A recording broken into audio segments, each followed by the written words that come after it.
شوية مية وشوية دقيق، وقومي نفذي القمر دوت دلوقتي حالا من غير اي امكانيات خالص. هتعملي لهم حاجة حلوة سريعة وطعمها حلو، وكل البيت هيتفق عليها، سواء انت عاملاها بالشوكولاتة او السكر بودرة او العسل او الشربات. يلا بينا نشوف هنعملها ازاي. هنسمي الله ونصلي على الرسول عليه افضل الصلاة والسلام.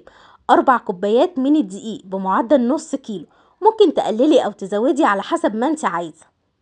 بعد كده هحط عليهم معلقتين كبار من السكر، وهحط كمان معلقتين من اللبن البودر، ودوت اختياري، لو مش متوفر عندك تقدري تستبعديه خالص من الوصفة. بعد كده هحط معلقة كبيرة من الخميرة، وهحط رشة ملح صغيرة جدا، وكمان هحط كيس من الفانيليا. يبقى كده المكونات بتاعتنا سهلة وبسيطة، وكمان هنعجن بالمية.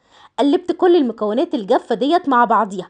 كل الحكاية اللي انت محتاجة معلقتين من السكر ومعلقة من الخميرة و4 كوبايات من الدقيق. لو مش متوفر عندك اللبن زي ما قلتلك تقدري تستبعديه خالص. هنزل بالمية تدريجيا لحد ما اقول بس كده كفاية والعجين بتاعي يلم. انا استخدمت كمية مية قد ايه؟ الكوباية اللي معايا ديت 250 ملي، استخدمت منها كوباية وربع. طبعا هتحطي الاول تدريجيا المية لحد ما تبدأ العجينة تلم معاكي، وبعد كده تعجنيها. عايزين عجينة تكون بتلزق بسيط زي ما انت شايفة كده، بسم الله ما شاء الله. العجينة لينة جدا معايا، والمية اللي استخدمتها مية دافية عشان تخمر معايا العجينة على طول. حطيت نقطة زيت وسبتها تخمر لمدة نص ساعة. في النص ساعة دي كانت خمرت معايا بسم الله ما شاء الله. بس كده. تقدري طبعا تزودي او تنقصي الدقيق زي ما انت عايزه. لو انت هتعملي كوبايتين من الدقيق هتحطي معلقه واحده من السكر ومعلقه صغيره من الخميره. لو هتزودي وتعملي اكتر يبقى كل حاجه قلتها هتزوديها. هنا بقى في الوقت دوت انا حضرت معايا ورق زبده مقطعاه مربعات كده صغيره، وكمان كورت العجينه بتاعتي لكرات كده حجمها متوسط. طبعا انا عاملاه هنا حجم كبير شويه، لو انت عايزاه اصغر من كده يبقى هتعملي اضعاف اضعاف الكميه اللي انا عاملاها. بعد ما كورتهم بالشكل دوت ووصلت لاخر واحده، بدات اللي انا ابتدي من اول واحده انا كورتها، بفردها بايديا على الرخامه بالشكل دوت كده. يعني بخليها سمك 1.5 سنتي، وباي حاجه مدوره او بايديا ببدا اللي انا اعمل لها فتحه بالشكل ده. وبعد كده بسيبها لحد ما اخلص الكميه كلها. ولما بتخلصي الكميه كلها بترجعي لاول واحده بتلاقيها خمرت معاكي واتضاعفت كده شويه. بيكون معايا زيت على النار بس مش بدرجة الغليان، تمام كده تمام. بتنزلي بالواحدة كده في الزيت، وتبدأي اللي انت ما تقلبهاش خالص غير لما تاخد معاكي لون. بتطلعيها بقى على مصفى او حاجة زي اللي انا حاطه عليها ديت، وبتسيبيها بقى. هي مش بتشرب زيت ولا اي حاجة. انا عملت الكمية كلها، والزيت اللي انا حطيته في الطاسة يعتبر نفس الكمية. في الوقت دوت سبتها تبرد شوية، وبعد كده حضرت معايا صوص الشوكولاتة.